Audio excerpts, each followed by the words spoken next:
أعوذ بالله من الشيطان الرجيم. بسم الله الرحمن الرحيم. الحمد لله رب العالمين، والصلاة والسلام على أشرف الخلائق أجمعين، سيدنا وسيد الأولين والآخرين، حبيبنا وحبيب إله العالمين، إمام المرسلين وخاتم النبيين، أبي القاسم المصطفى محمد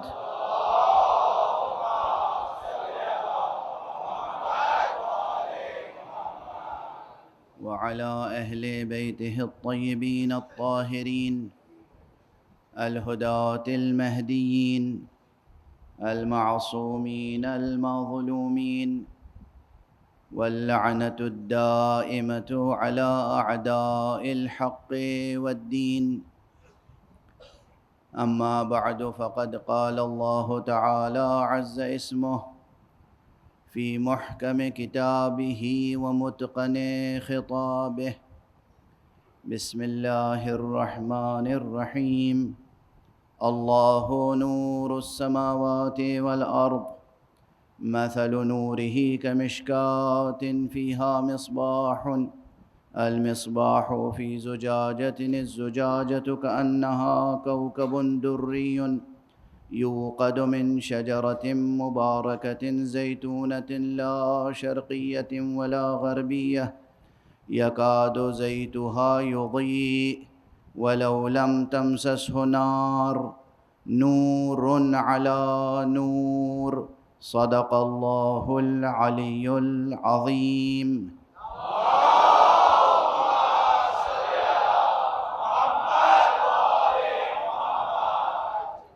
ایک اور بلند تر صلوات پڑھ لیں.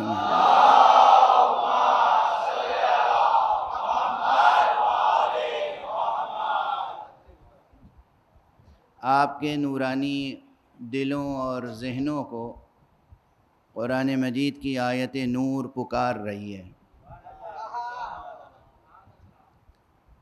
آیت نور کا پیغام ہے کہ دیکھو، اللہ ہی ہے آسمانوں اور زمینوں کا نور. اللہ نور السماوات والارض، مثل نورہ کمشکات. اس کے نور کی مثال ایسی ہے کہ جیسے چراغدان، وہ طاق جو ایک طرف سے بند ہوتا ہے. یہ ایک خصوصیت ہے. اس کا ذکر کیوں کر رہا ہوں میں؟ یہ خصوصیت ہے. جو حضرات ادبی ذوق رکھتے ہیں اور ساتھ ساتھ فلسفیانہ ذوق بھی رکھتے ہیں، دونوں کی ذہنی تشنگی اس ایک کلمے سے بجھ جاتی ہے جس کا نام ہے مشکات. آخر قرآن مجید کے الفاظ ہیں، قرآن مجید کے کلمات ہیں. خدا کی قسم، میں اپنی طالب علمانہ کوششوں کے ساتھ جس قدر قرآن مجید کی آیتوں کا مطالعہ کرتا جاتا ہوں، حیرت میں اضافہ ہوتا چلا جاتا ہے، اور یہ یقین بڑھتا چلا جاتا ہے کہ سوائے معصوم کے کوئی اور قرآن مجید کی تفسیر کا حق ادا نہیں کر سکتا.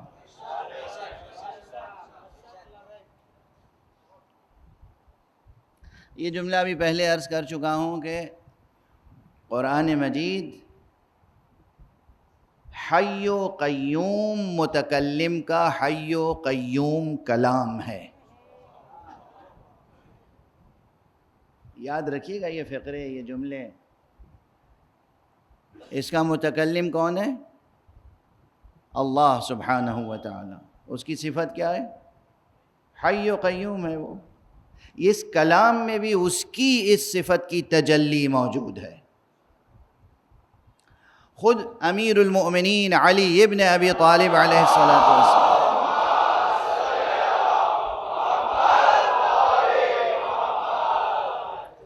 کا ارشاد گرامی ہے قرآن سے متعلق کہ یہ قرآن کو تم کیا سمجھتے ہو؟ قرآن وہ کتاب ہے جس میں اللہ نے اپنی ذات کی تجلی نمایاں کی ہے۔ اللہ اکبر۔ یہ فقرے روزانہ تقریباً عرض کرتا ہوں، اس طرح کے فقرے، تاکہ سامعین جہاں تک بھی ہیں قرآن مجید سے وابستہ ہوتے چلے جائیں۔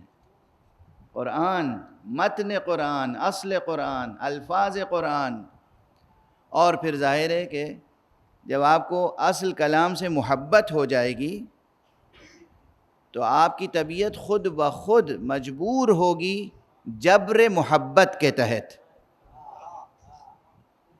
جبر ظالمانہ نہیں ہے، جبر محبت جو عین اختیار دل کا نام ہے۔ دل کسی سے مجبور نہیں ہوتا، صرف محبت سے مجبور ہوتا ہے۔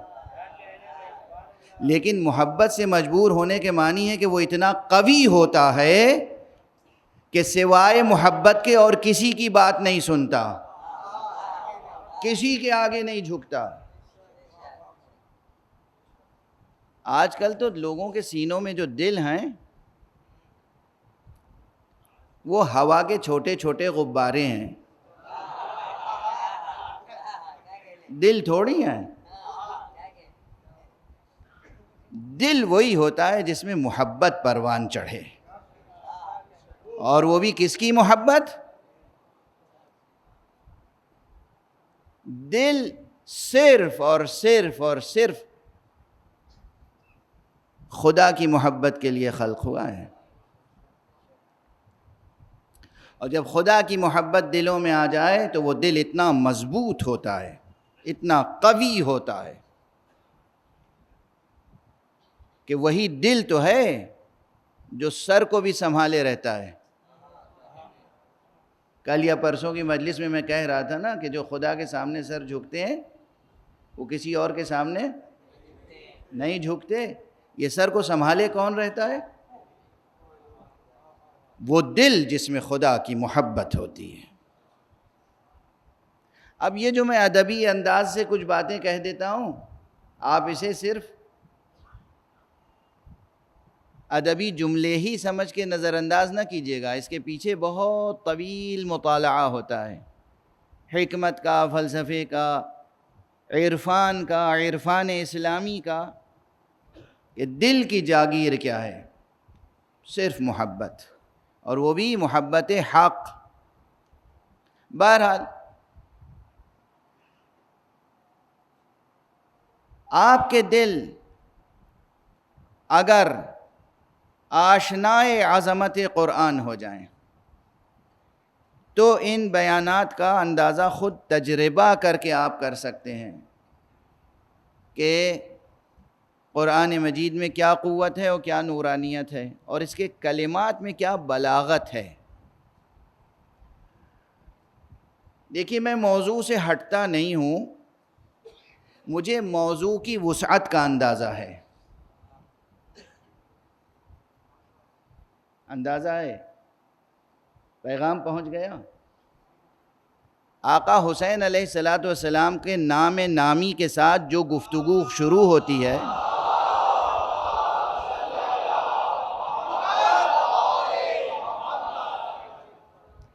ایک جملہ کہہ لینے دیجئے، قرآن کی کیا صفت ہے؟ قرآن کی بہت سی صفتیں ہیں، مگر اس کی ایک صفت یہ ہے، قرآن کا خود دعویٰ ہے کہ زندگی کے ہر مسئلے کا حل قرآن میں موجود ہے نا؟ قرآن مجید میں زندگی کے ہر مسئلے کا حل موجود ہے، آپ کے ہر سوال کا جواب قرآن مجید میں موجود ہے۔ اور آقا حسین کو ہم کیا کہتے ہیں؟ قرآن ناطق۔ اب کسی استدلال کی ضرورت ہے؟ آقا حسین کے نام نامی سے جو بھی موضوع شروع ہوگا وہ اتنا وسیع اور ہمگیر ہوگا کہ حیات اور کائنات کے ہر مسئلے کے سلسلے میں اسی ایک عنوان کے تحت گفتگو کی جا سکتی ہے اور اس کا حل پیش کیا جا سکتا ہے. کسی اور کی مجلس تھوڑی ہے، کسی اور کا تذکرہ تھوڑی ہے، حسین ابن علی کا تذکرہ ہے. تو اب ذہنوں کو مرکوز رکھیں. حسین کون؟ قرآن ناطق. حسین کون؟ دل و جان مصطفیٰ. حسین کون؟ جگر پارے حضرت زہرا. حسین کون؟ فرزند علی ابن ابی طالب.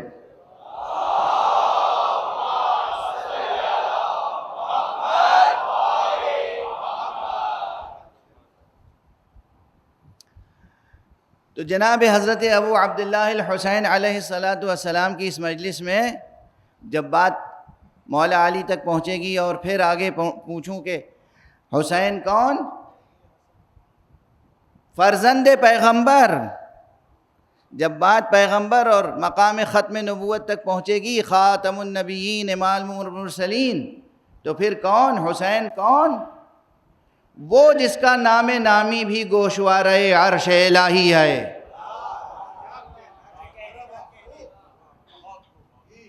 یہ حدیث تو سنا چکا ہوں نا میں آپ کو کہ رسول اللہ صلی اللہ علیہ وآلہ وسلم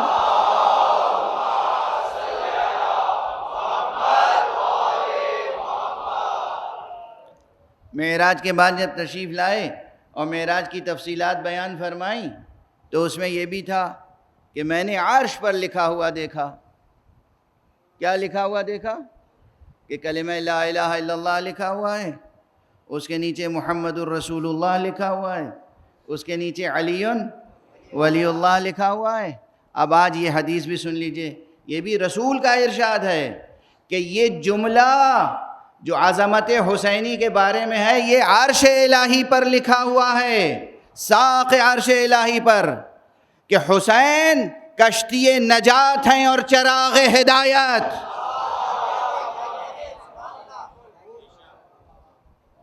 حسین، یہ کہاں لکھا ہوا ہے جملہ؟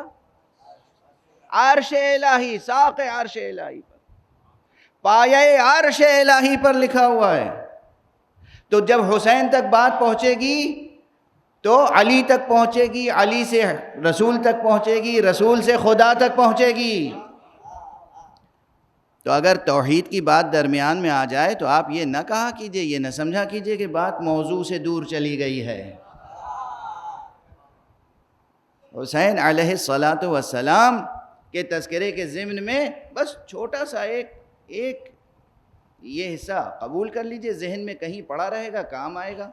اگر کوئی فلسفیانہ ذوق رکھتا ہے، اگر کوئی حکیمانہ ذوق رکھتا ہے، تھنکر ہے، انٹلیکچول ہے، اور وہ تھیولوجی کے سلسلے میں، اسلامک آئیڈیالوجی کے سلسلے میں تھورولی بحث کرنا چاہتا ہے، تو یہ سب باتیں آتی ہیں کہ اللہ ایک ہے اور اللہ ہے. تو اس سلسلے میں جو ملحدین اکثر سوال کرتے ہیں کہ بھائی کیسے مان لیں کہ اللہ ہے، اس میں دو طرح کی دلیلیں آتی ہیں. ایک دلیل ہے جسے کہتے ہیں بطلان دور، اور ایک دلیل ہے جسے کہتے ہیں بطلان تسلسل. اب یہ بہت بوجھل اصطلاحیں ہو گئی نا، ابھی آپ کے لیے حل ہو جائیں گی. ذرا سا صبر سے کام لیجئے گا، ذرا سا صبر سے. بطلان دور کسے کہتے ہیں؟ دور کسے کہتے ہیں اصلاً؟ یہ پیور فلسفی کی ٹرمینالوجی ہے. دور کہتے ہیں اسے کہ ہم پوچھیں کسی سے کہ بھئی یہاں دو چیزیں دکھائی دے رہی ہیں، ایک الف ایک بے، ایک اے ایک بی، یا ایک ایکس ایک وائی، دو چیزیں ہیں. اس میں کون سی چیز کس پر ڈیپینڈ کرتی ہے؟ خالق کون ہے، مخلوق کون ہے؟ مثلاً یعنی ایکس نے وائی کو جنم دیا یا وائی نے ایکس کو جنم دیا. اب اگر پوچھیں کہ صاحب بتائیے، وہ کہیں کہ ہاں ایکس نے وائی کو جنم دیا ہے، ایکس نے وائی کو جنم دیا ہے. اب پوچھیں پھر ایکس کو کس نے جنم دیا؟ کہا وائی نے ایکس کو جنم دیا ہے. یہ چیز عقل میں آتی ہے؟ کسی کی عقل میں آتی ہے؟ یہ بچے ہنسنے لگے کہ it's impossible, absolutely impossible, wrong. کیوں رانگ؟ عقل کہتی، اسی کو کہتے ہیں دور۔ الف بے پر منحصر ہے اور بے الف پر منحصر۔ مشکل کیا ہے اس میں؟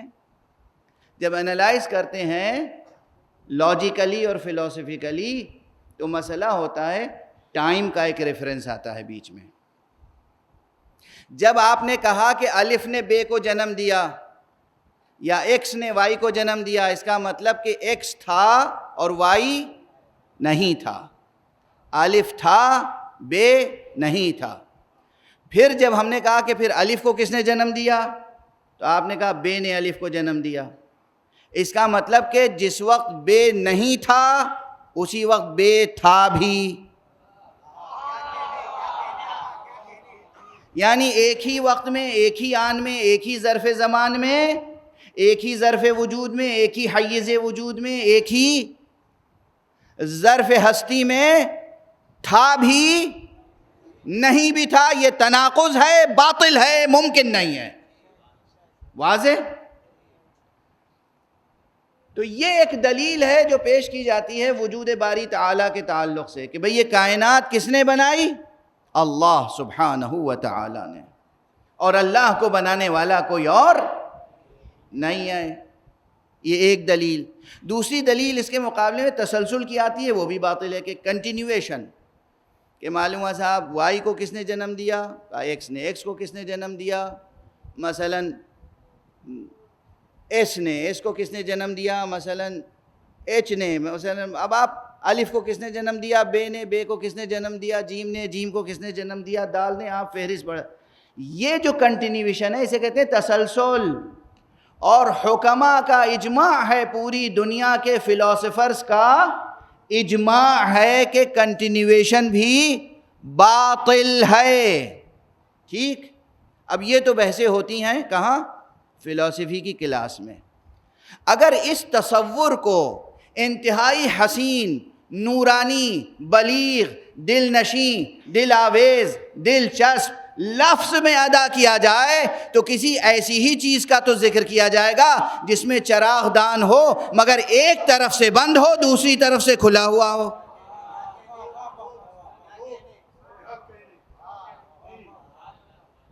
ایک طرف سے بند ہے، یعنی کنٹینیویشن نہیں ہے، نہ کنٹینیویشن ہے نہ دور۔ اسے کہتے ہیں کہ لفظ کی گہرائیوں میں اتر کے حکمت کے آب حیات تک پہنچنے کی کوشش کیجئے۔ ایک صلوات پڑھ دیجئے محمد و آلہ۔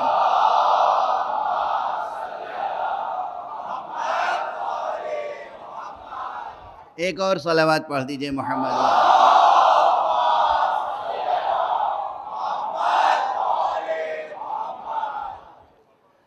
کل اور پرسوں دونوں دن میں نے یاد دہانی کرائی، اور یہ یاد دہانی اپنی طرف سے نہیں ہے، اپنا سادہ استنباط نہیں ہے۔ کتاب اصول کافی کا نام آپ نے سنا ہوگا، آل محمد سے نقل ہونے والی حدیثوں کا مجموعہ ہے اصول کافی۔ اور اس کے علاوہ اور ہماری تفسیروں میں جو ابتدائی تفسیریں لکھی گئیں ان میں ایک تفسیر قمی بہت مشہور ہے۔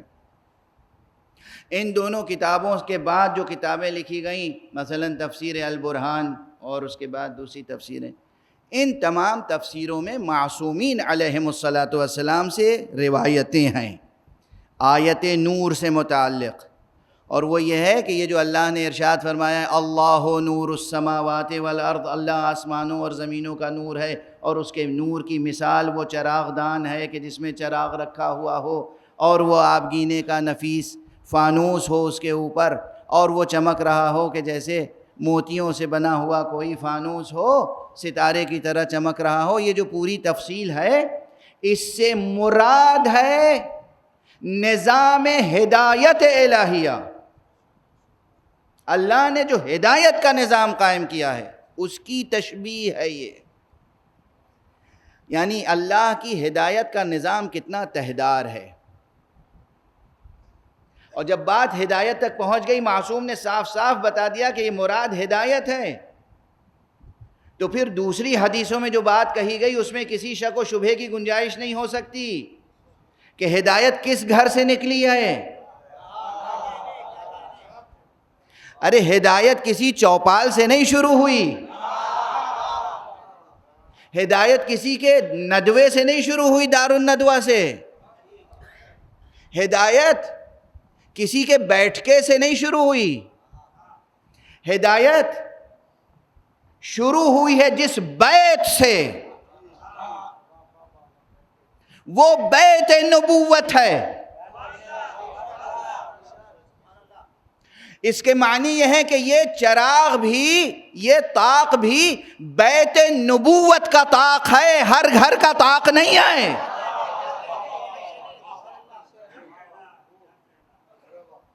اور میرے اس لفظ پر بھی یاد رکھیے گا، میں بیت النبی نہیں کہہ رہا ہوں، بیت نبوت کہہ رہا ہوں.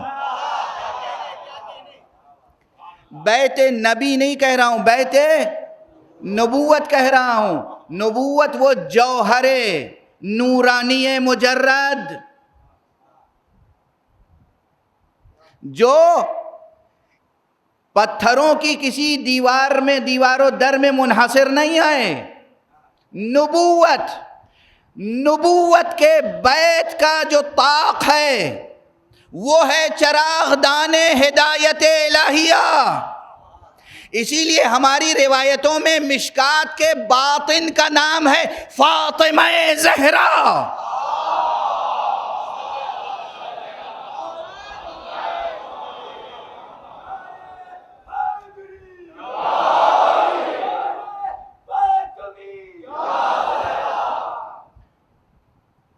مشکات سے مراد کون سی ذات ہے؟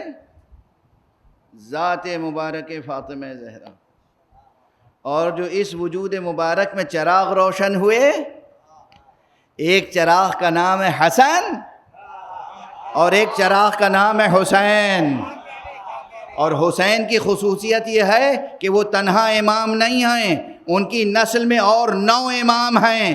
چونکہ امام کے بعد امام، امام کے بعد امام، امام کے بعد امام، ہادی کے بعد ہادی، ہادی کے بعد ہادی، ہادی کے بعد ہادی، چراغ کے بعد چراغ، چراغ کے بعد چراغ، چراغ کے بعد چراغ. اسی کو قرآن نے کہا نور علی نور.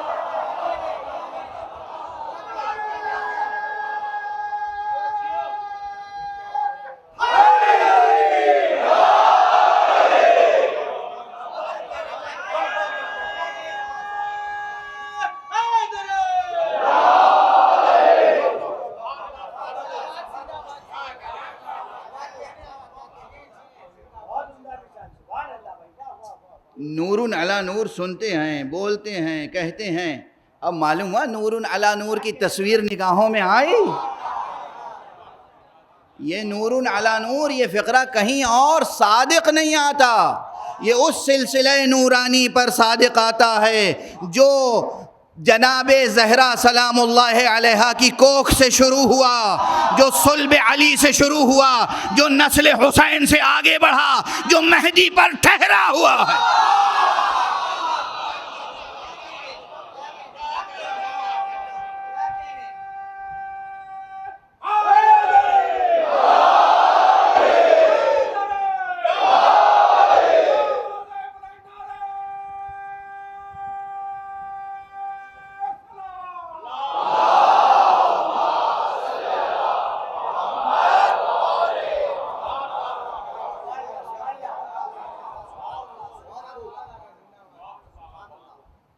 یاد رکھیے گا اسے. اور میں ایسے مطالب بیان کر کے بڑے اطمینان سے کہتا ہوں، جس کا جب جہاں جی چاہے مناظرہ کر لے، جس کا جب جہاں جی چاہے مباہلہ کر لے.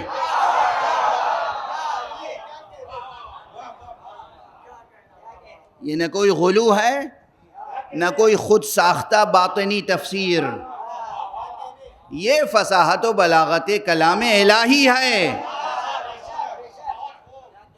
یہ فصاحت و بلاغت کلام الہی ہے.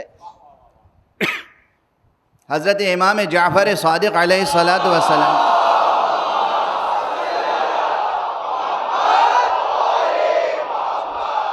کا ایک ارشاد گرامی ہے فرمایا ہے کہ جس طرح قرآن نازل ہوا تھا اگر لوگ اسی طرح قرآن کی تلاوت کرتے تو دیکھتے کہ اس میں ہم میں سے ہر ایک کا نام موجود ہے۔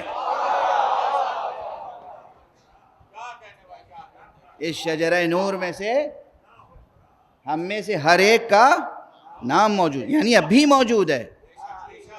قرآن میں کوئی تحریف نہیں ہوئی، صرف قرأت کی بات ہے، صرف ریڈنگ کی بات ہے۔ کون کس طرح ریڈنگ کرتا ہے، کون کس طرح ریڈنگ کرتا ہے، سمجھ رہے ہیں آپ؟ یہ ریڈنگ جو ہے نا ایسے یہ بہت یہ انٹلیکچول ایشو ہے۔ یہ ایک ٹیکسٹ ہے، اسے پڑھنے والے کوئی پڑھتا ہے اس سے کچھ نہیں سمجھتا، کوئی پڑھتا ہے کچھ اور سمجھ لیتا ہے، لیکن جو بات اس ٹیکسٹ میں اس ٹیکسٹ کو بنانے والے نے کہی ہے اس تک پہنچنا ایک ہنر ہے، اور وہی اصل ہنر ہے۔ تو قرآن مجید میں اہل بیت اطہار سے ہونے والے تمام عالم انسانیت کے جو ہادی ہیں، رہبر ہیں، امام ہیں، ان سب کا تذکرہ ہے، بہت واضح واضح، روشن روشن۔ ارے آیت نور ہوتے ہوئے بھی کسی کی آنکھیں بے نور ہو جائیں تو اس میں قرآن کا کیا قصور ہے؟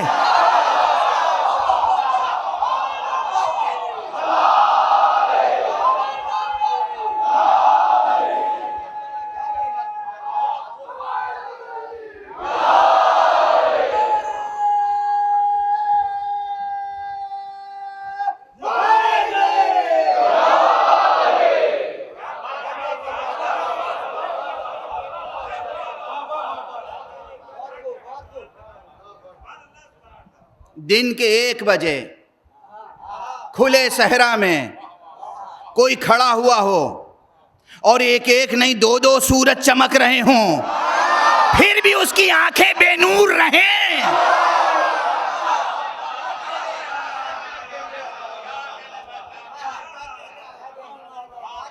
تو سورج کا کیا قصور ہے؟ دن کا کیا قصور ہے؟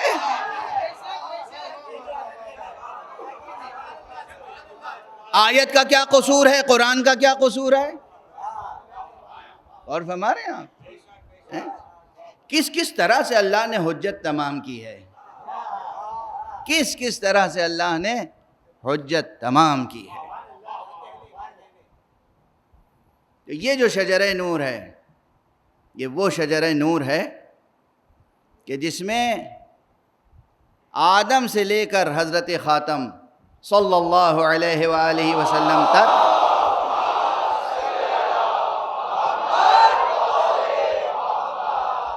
کوئی ایک مشرک نہیں ہوا، چونکہ شرک ہے تاریکی، کوئی ایک کافر نہیں ہوا چونکہ کفر ہے تاریکی، کوئی ایک غیر عادل نہیں ہوا، کوئی ایک فاسق نہیں ہوا اس صلب مبارک میں، اس شجرہ نور میں کوئی ایک۔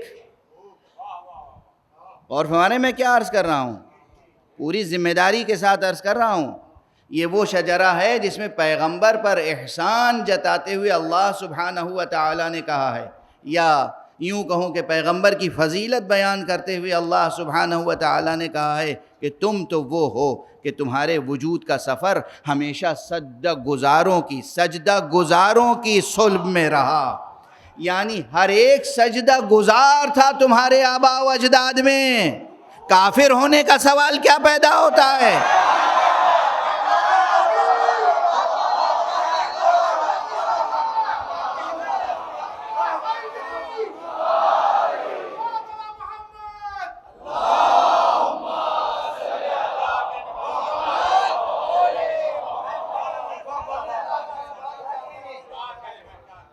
یہ میرا جملہ 40 سال پرانا ہے مگر پھر دہرا رہا ہوں، کیونکہ جب دہراتا ہوں تو میرا دل خود مسرت سے کیفیت محسوس کرتا ہے۔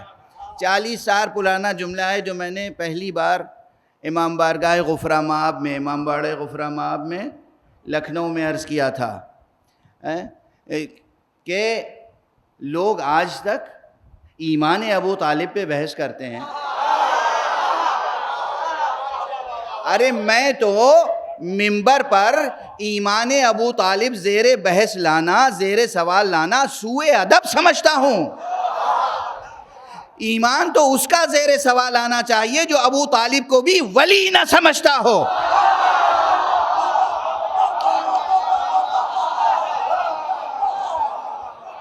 آپ صرف ایک مومن کی بات کر رہے ہیں. ابو طالب یہ نہیں کہ مسلم تھے، یہ نہیں کہ مومن تھے، یہ نہیں کہ سجدہ گزار تھے. ابو طالب وہ ولایت رکھتے تھے جس ولایت کے زیر سایہ نبوت پروان چڑھی.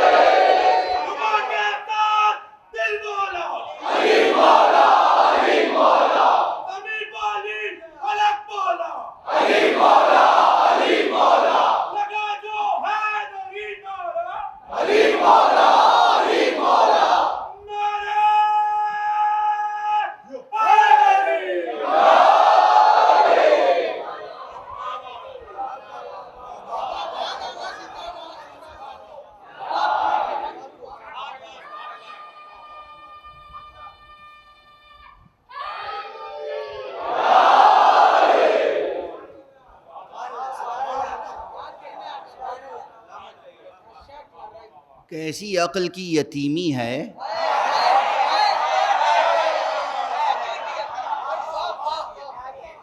کیسے یتیم العقل ہیں وہ جو بحث کرتے ہیں کہ حضرت ابو طالب ایمان لائے تھے یا نہیں لائے تھے.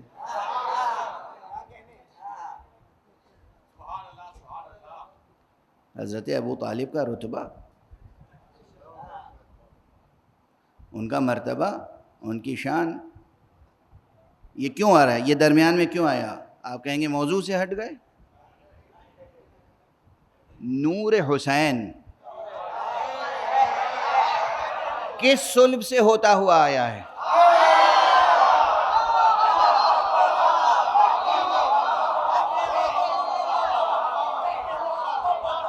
حسین ابن علی، علی ابن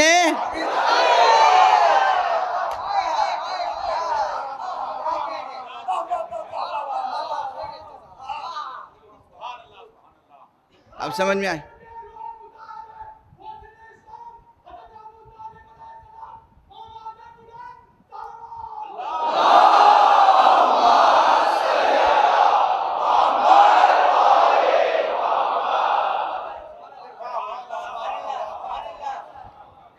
قیام قیامت تک کے لیے چمکتا ہوا دمکتا ہوا آفتاب توحید حسین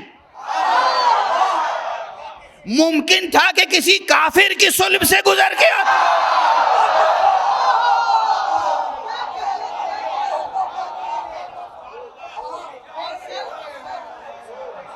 اور اسی لیے ایک جملہ اور عرض کروں، ایک جملہ اور، یہ بھی پرانا، وہی 40 سال پرانا جملہ ہے. معذرت کے ساتھ عرض کروں یا مسرت کے ساتھ؟ میں نے کہا تھا لوگ علی ولی اللہ کہتے ہوئے جھجکتے ہیں، ان کو بتاؤ علی تنہا ولی نہیں ہے، علی ولی ابن ولی ابن ولی ابن ولی ابن ولی، آدم تک علی ابن ولی ہے. صلوات پڑھ دے محمد و آلہ.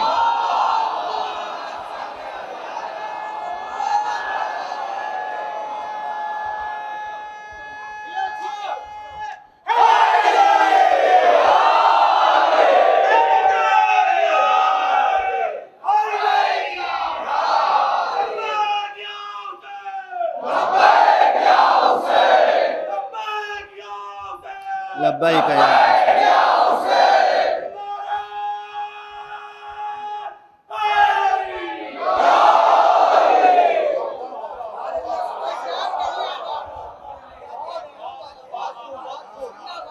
یہ سب جو ذکر ہے کس کا ذکر ہے؟ شجرہ نور. جب بھی شجرہ نور کا ذکر ہوگا نا تو ممکن نہیں ہے کہ حضرت ابو طالب کا نام اس شجرے میں نہ آئے. شجرہ نور، شجرہ نور، شجرہ نور.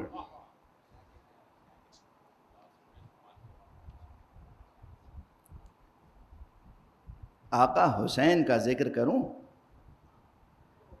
اب یہ دور وہ ہے کہ بہت سے لوگ معجزے نہیں سننا چاہتے، اور میں کہتا ہوں ایک بات یاد رکھیے، انسان، عام انسان بھی، انسان بحیثیت انسان اپنی عظمت کا ادراک نہیں کر سکتا جب تک کہ اس کی آئیڈیالوجی میں میٹا فزیکل بیسس موجود نہ ہو. ذہین جوان ہے، میرے جملے کو سمجھ گئے ہوں گے. صرف فزیکل، صرف میٹیریل بیسس سے بات بنتی نہیں ہے. جب تک کہ میٹا فزیکل بیسس موجود نہ ہو، ما بعد الطبیعاتی بنیاد فکر جب تک نہ ہو، اس وقت تک انسان، عام انسان اپنی عظمتوں کو درک نہیں کر سکتا، چہ جائے کہ نبی اور امام کی عظمتوں کی باتیں ہوں. تو ما بعد الطبیعاتی فکر کا زندہ رکھنا ضروری ہے. یہ بنیادیں، فکری بنیادیں، یہ انٹلیکچول بیسس، یہ ضروری ہے. ایک بیس بنانا ضروری ہے. کس کا؟ میٹا فزیکل بنیادیں، ما بعد الطبیعاتی. تو ما بعد الطبیعاتی فکر جب ہوگی، اور یہ یاد رکھیے کہ جب بھی اللہ کی طرف سے آنے والے، اللہ کی طرف سے مقرر ہونے والے کسی ہادی کا تذکرہ ہوگا تو اس کے ثبوت کے لیے معجزہ لازمی ہوگا. اگر یہ شرط کڑی نہ رکھی جائے تو ماشاءاللہ نبوت کا دعویٰ کرنے والوں کی کمی ہے.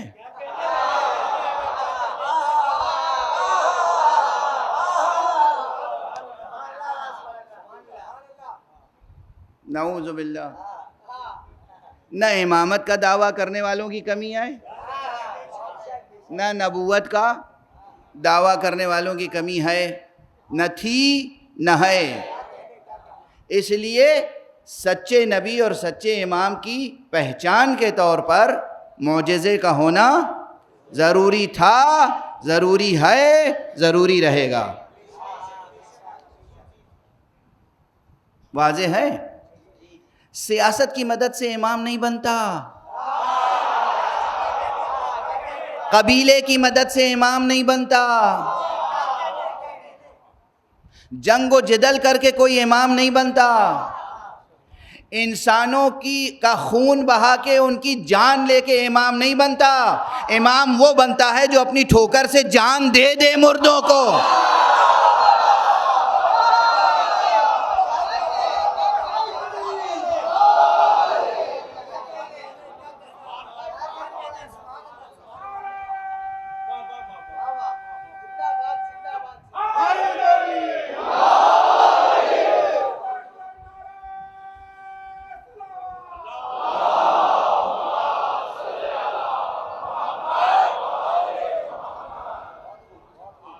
معلوم ہوا کہ بستیوں پر، انسانی بستیوں پر حملے کیے، لوگوں کو لوٹا، قتل کیا، غارت کیا، اور اس کے بعد مسلط ہو گئے، کہا اب ہم امام مسلمین ہیں. واہ سبحان اللہ. زندگی گزری دہشت گردی میں، آخر میں بن گئے امام مسلمین.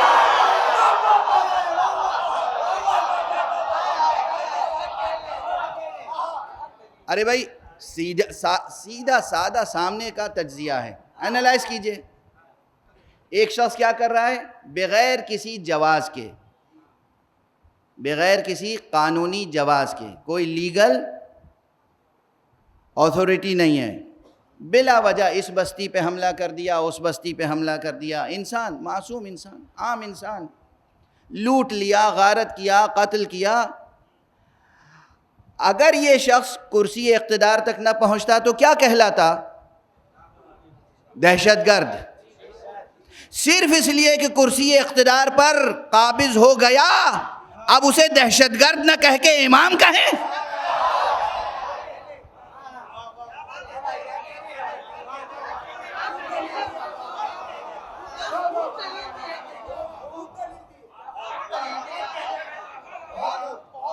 یعنی اب امام کے لیے اللہ کی طرف سے تائید ضروری نہیں ہے، نبی کی طرف سے تائید ضروری نہیں ہے، قرآن کی طرف سے تائید ضروری نہیں ہے، انسانوں کو کچلو، مارو، قتل کرو، لوٹو، دہشت گردی کرو، قابض ہو جاؤ، امام ہو گئے۔ اگر یہی ہے اسلامی امامت تو خدا کی قسم کبھی عالم انسانیت اس اسلام کو ایکسپٹ نہیں کر سکتا۔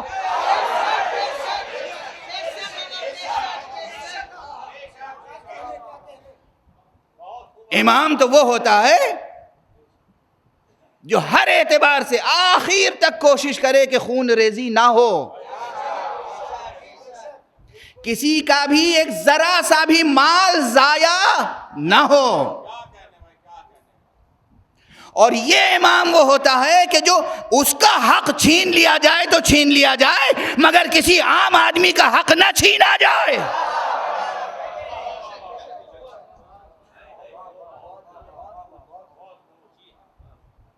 اور پھر اللہ اسے یہ معجزہ دیتا ہے کہ واقعاً اگر کسی مردے کو سامنے لا کر لٹھا دیا جائے، وہ دعا کر دے تو جی اٹھے، ٹھوکر سے کہہ دے وہ اٹھنے کے لیے تو اٹھ جائے۔ یہ معجزات کس نے کب کب پیش کیے؟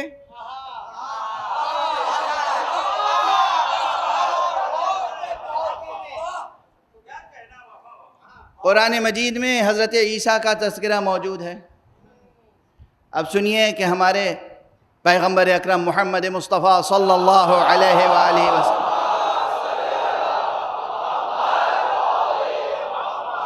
کے پاس کچھ لوگ آئے، یہ روایت کسی کے پاس ہو یا نہ ہو، ہمارے پاس ہے، ہمارے سندوں کے ساتھ ہے، ہم جنہیں سچا سمجھتے ہیں انہوں نے ہمیں بتایا۔ آپ کے سچوں نے بھی اگر بھلا دیا تو یہ ان کی کمزوری ہے، ہم کیا کر سکتے ہیں؟ ہمارے یہاں یہ روایت موجود ہے، معصوم کے سلسلے سے موجود ہے۔ لوگ آئے پیغمبر کے پاس، کس کے پاس؟ خاتم النبیین، امام المرسلین، رحمت للعالمین، محمد ابن عبداللہ صلی اللہ علیہ وسلم۔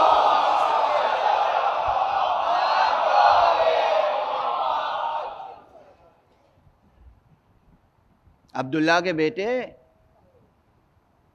ابو طالب کے بھتیجے،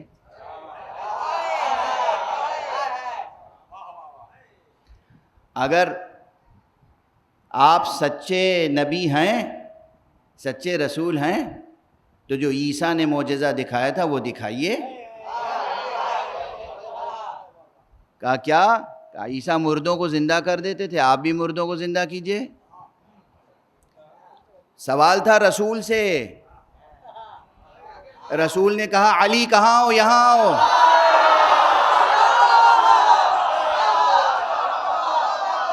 یہ لوگ مجھ سے چاہتے ہیں کہ میں مردے کو زندہ کر دوں، جاؤ ان کے ساتھ، جس قبر کی طرف اشارہ کریں تم اس قبر کے مردے کو زندہ کر کے دکھاؤ۔ سوال محمد سے ہو رہا ہے، جواب علی کے ذریعے سے دیا جا رہا۔ صلوات پڑھ دیں محمد و آل محمد۔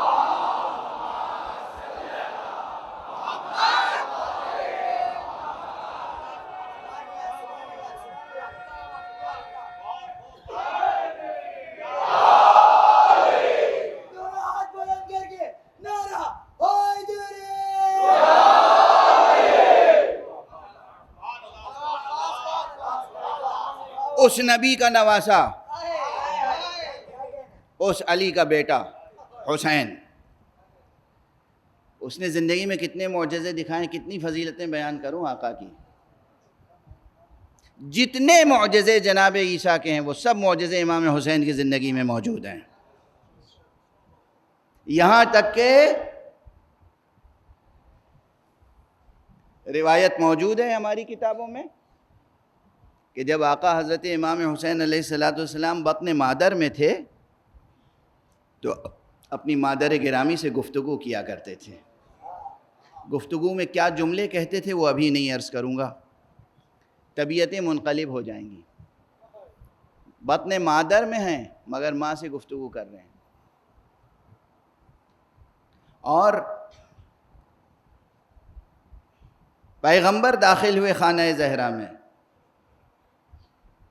دیکھا گھر میں کوئی نہیں ہے، تنہا زہرا ہیں. کہا بیٹی تم تو گھر میں تنہا ہو، گفتگو کس سے کر رہی تھیں؟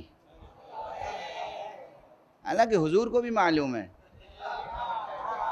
مگر یہ مکالمہ ہوتا ہے تاکہ تاریخ میں لکھ جائے.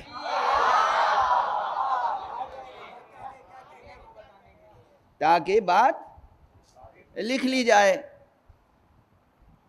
بیٹی باتیں کس سے کر رہی تھیں؟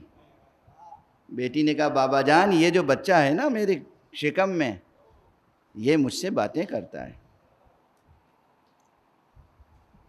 اچھا وقت ختم ہو گیا. جی چاہتا تھا کہ میں کچھ دیر تک پڑھوں، لیکن بس اب جی چاہتا ہے کہ اسی روایت کو مکمل کر دوں. بہت کچھ پڑھنا چاہ رہا تھا آج، اور میرا خیال ہے آپ سننا بھی چاہ رہے تھے، مگر اب بس اب اسی روایت کا اختتام، چونکہ اب دن بھی تو گزر رہے ہیں نا محرم کے. جب سرکار نے پوچھا کہ بیٹی کس سے باتیں کر رہی تھیں، کہا یہ میرے شکم میں جو بچہ ہے مجھ سے باتیں کرتا ہے. اور اس کے بعد آنکھوں میں آنسو آ گئے. بابا یہ بچہ کہتا ہے کہ میں پیاسا ہوں.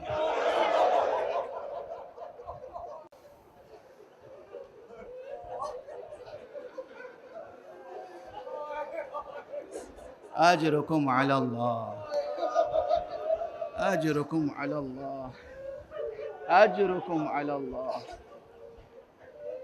یہ بچہ مجھ سے کہتا ہے مادر گرامی میں پیاسا ہوں، مادر گرامی میں قتیل ہوں، مادر گرامی میں ذبیح ہوں. آقا اس دنیا میں آنے سے پہلے اپنی مادر گرامی کو اپنے مصائب سنا رہے ہیں، اور بی بی گریہ کر رہی ہیں. مادر گرامی میں پیاسا شہید کیا جاؤں گا، مادر گرامی میں بھوکا ذبح کیا جاؤں گا، مادر گرامی میں اللہ کی راہ میں فدیہ بنوں گا آپ کی طرف سے. اجرکم علی اللہ، اجرکم علی اللہ. آقا حسین کے فضائل اور آقا حسین کے مصائب. فضائل اور مصائب کے درمیان عموماً لوگ فرق کرتے ہیں.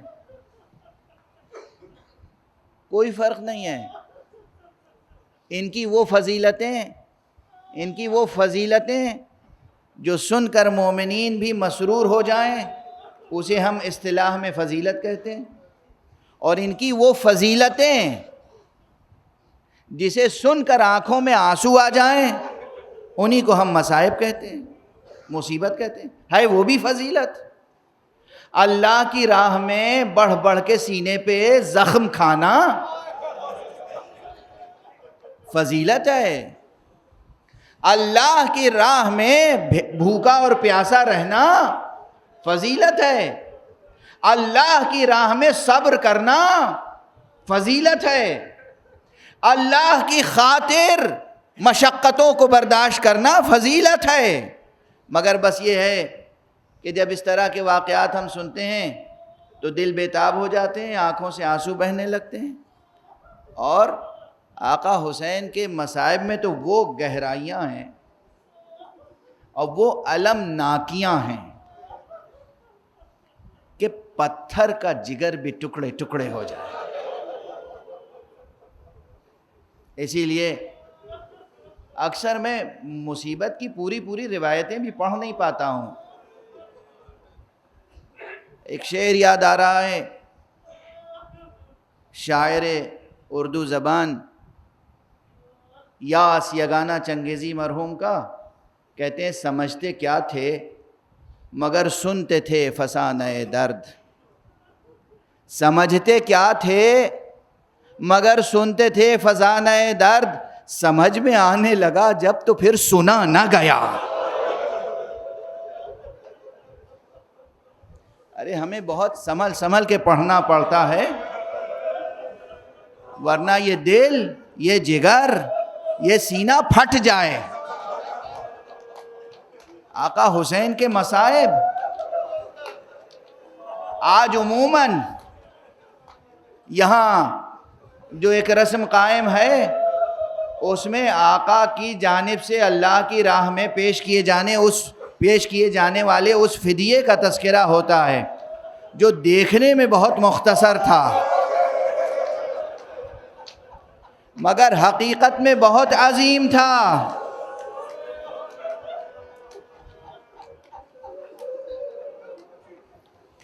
مگر کربلا کی داستان کیسی عظیم داستان ہے۔ 6 مہینے کے بچے سے لے کر اور تقریباً 90 برس تک کے بزرگ تک سب اس جہاد میں شریک رہے ہیں۔ اجازت دیجئے میں آج کئی نام ذکر کر دوں آپ کے سامنے۔ دن کم ہیں، شبیں کم ہیں، اس لیے بہت سے تذکرے تو ہوتے ہی نہیں ہیں۔ جو حضرات تاریخ کربلا پڑھنا چاہتے ہیں وہ پڑھیں اور دیکھیں جا کے۔ کربلا کے شہداء میں امام کے اصحاب میں ایک ایسا بوڑھا صحابی ہے جو حبیب سے بھی زیادہ سن و سال رکھتا ہے۔ کل میں نے حضرت حبیب کا ذکر کیا تھا نا، حبیب ابن مظاہر۔ آج ایک تذکرہ اور سن لیجئے۔ امام کے ایک صحابی ہیں جن کا نام ہے انس ابن حارث اسدی۔ انس ابن حارث اسدی، ان کی صحابیت میں کسی کو کوئی شبہ نہیں ہے۔ جتنی علم رجال کی کتابیں ہیں اور صحابہ کرام کے تذکرے ہیں، سب میں ان کا نام موجود ہے، اور اس صراحت کے ساتھ کہ یہ اس حدیث کے راوی ہیں کہ رسول پاک نے ایک مرتبہ اپنے اصحاب کو خطاب کر کے کہا، دیکھو اس میرے حسین کو پہچان لو۔ ایک وقت آئے گا جب حسین پر بہت کڑا وقت ہوگا، بہت سخت وقت ہوگا، حسین دشمنوں کے نرغے میں گھر جائیں گے۔ اگر تم میں سے کوئی اس وقت باقی رہے تو اس پر لازم ہے کہ حسین کا ساتھ دے، حسین کی نصرت کرے، حسین کی مدد کرے۔ یہ حدیث پیغمبر سنی اس صحابی نے، اور اس کے بعد دل میں یہ عہد کر لیا کہ مجھے اگر زندہ رہا تو حسین کا ساتھ دینا ہے۔ تاریخیں بتاتی ہیں، اور یہ کوئی کمزور روایت نہیں ہے، میں نے عرض کیا تمام، کوئی مسلک اور مذہب کی قید نہیں ہے، تمام بڑے علماء نے، مسلمانوں نے یہ روایت لکھی کہ روز عاشوراء ایک شخص آیا امام حسین کے سامنے، کمر جھکی ہوئی تھی، یہ آنکھوں کے پپوٹے جھکے ہوئے تھے، آنکھوں پر لٹک آئے تھے۔ پہلے یہ بزرگ، یہ بوڑھا صحابی اپنے ایک دوست کے پاس گیا اور کہا، یہ نیزہ لو اور ذرا میری پشت سے نیزہ لگا کے اور اس طرح باندھ دو کہ میرا سینہ بلند ہو جائے۔ اور اس کے بعد ایک رومال دیا، کہا یہ رومال لے کے یہاں پیشانی پر اس طرح پپوٹے اوپر اٹھا کے باندھ دو تاکہ میں دیکھ سکوں۔ اور اس کے بعد شمشیر لی اور امام حسین کے پاس آ کے کہا، فرزند رسول اجازت ہے کہ میں بھی آپ کے اوپر جان قربان کروں؟ تاریخ کی لفظیں ہیں، امام نے ایک مرتبہ اس شان سے اپنے نانا کے اس صحابی کو دیکھا اور امام نے گریہ کرنا شروع کر دیا۔ انس خدا تمہیں جزائے خیر دے، اگر شوق جہاد ہے تو جاؤ اللہ کی راہ میں جہاد کرو۔ انس اسی کیفیت میں گئے، بے پناہ جہاد کیا اور کئی دشمنان خدا کو قتل کیا، اور اس کے بعد جام شہادت نوش کیا۔ اور جیسے ہی آپ نے کہا، اس صحابی نے، یا ابا عبداللہ یا ابن رسول اللہ علیک منی السلام، فرزند رسول آپ پر میری طرف سے آخری سلام۔ امام بیتابانہ دشت کربلا میں گئے، اس صحابی کے پاس بیٹھے، پیشانی پر بوسہ دیا، اس کے حق میں دعائیں کی۔ کیا کیا شہادتیں پیش ہوئی ہیں کربلا میں، سنو، گریہ کرو، سنو اور گریا کرو. صحابی سے لے کر، عزیز سے لے کر، اقربا سے لے کر، اور کئی غلام ہیں جو کربلا میں شہید ہوئے ہیں. غلام، ایک مشہور نام ہے جون کا نام، غلام ابو ذر. ایک مشہور نام ہے، تاریخ میں ہے، ممبروں پہ کم تذکرہ آتا ہے. ایک غلام امام حسین غلام ترکی جس کا نام اسلم ہے. آقا امام حسین کی انسان نوازی، اپنے جانثاروں کی قدر شناسی، اس کا اندازہ کریں گے. جون کے جملے یاد ہیں نا، ممبر سے سنتے رہتے ہیں نا. جون بوڑھے ہو گئے تھے، جون بھی. اب وقت نہیں ہے کہ تاریخ بیان کروں. جون کے حالات تاریخ میں بہت کچھ روشن ہیں. جون غلام سیاہ تھے، غلام سیاہ حبشی، اور امام زین العابدین علیہ السلام کے غلام تھے، امام حسین کے غلام تھے. اس سے پہلے جناب اصل میں امام حسین نے ابو ذر کو دیا تھا، ابو ذر سے پھر امام حسین کے پاس آ گئے. ایک تاریخ ہے روشن ان کی.